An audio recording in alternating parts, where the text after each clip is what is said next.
I'm usually the #1 person to say, you know what, as a black woman, I refuse to play into the stereotypes that are out here about black people, you know? Like black people like eating watermelon, black people like chicken, black people like this. Even if it comes even to Kenya, you know, it gets very tribal. This tribe likes money, this people likes this. Everybody loves money. Everybody likes being extravagant. Everybody is on Kenyeji Twitter. That's all I'm saying. But sometimes people don't help you, you know, reach the goal, because all we're trying to do is live outside these stereotypes, you know, just not be labeled under this one cocoon. Anyway, people who are defying the odds and just saying, you know what, these stereotypes are here for a reason. We have the father of Miracle Baby. Now, it turns out after 25 years, he is back in his life.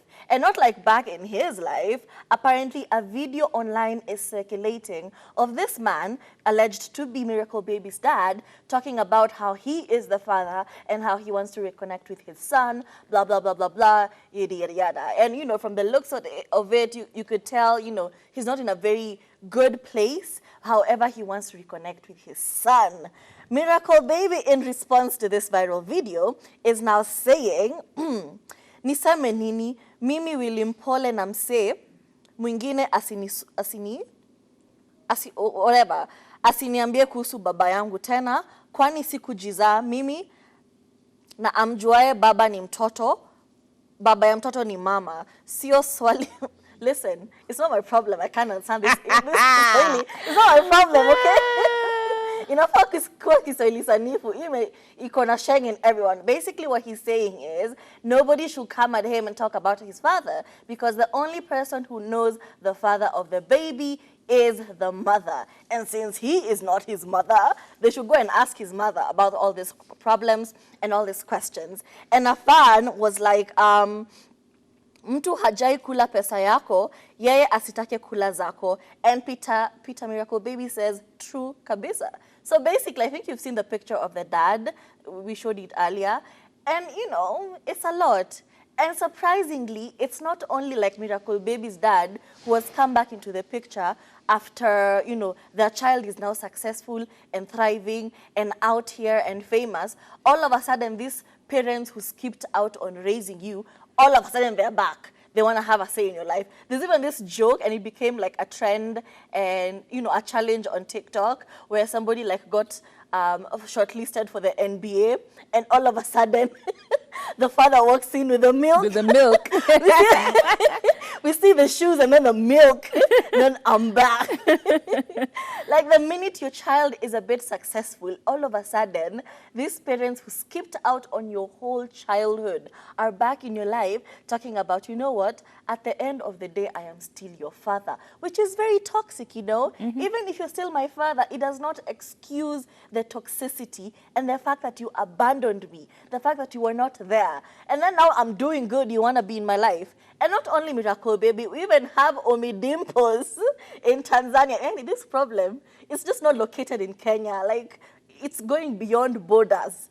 In Tanzania, a man has come out to say that he is Ommy Dimpoz's father. And he is saying, you know what, I don't know you, okay? I do not identify as your son, because if you were not in my life, all those years, now that I'm doing good, why are you back in my life? If you did not have a solid reason for leaving us, and what would be a solid reason for leaving your child and abandoning your child? I don't see. You wanted to pursue your education. How many people have pursued their education with their children, struggled through it all? You wanted to do something else. You were too young. How many young people have given birth to children and raised them successfully? So there's never really a reason to abandon a child unless you are unable and you know, but if you're unable to also, you know, raise this child, don't come back into their lives like years later talking about, you know what, blah, blah, blah, blah, please forgive me, I want to have a relationship with you.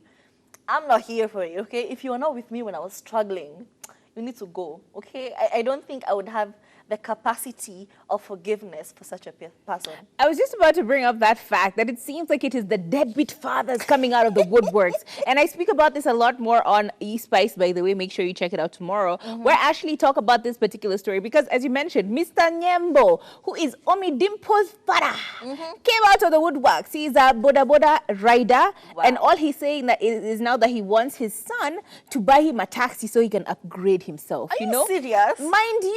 Mind you, the dad had 16 other children who he took to school. He raised as a father, as in he was present in their lives for all their life. But because mamake alikuwa mama wa kambo, akakuwa wao walitolewa kwa hiyo hedhafu. It's not just Omi Dimples, it's not just Miracle Baby. We have Nandi.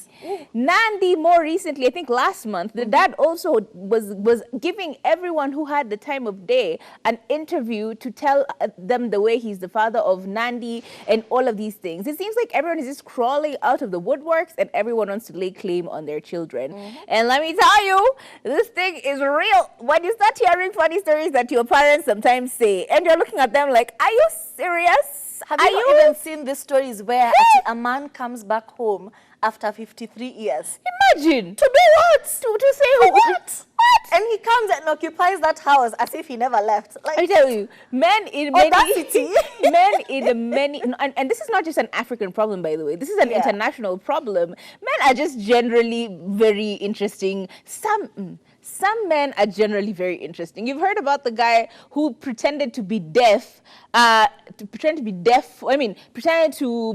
what do you call it, mute for nearly 20 years with his wife. And when his wife finally found out how to speak in sign language, he pretended to be going partially blind.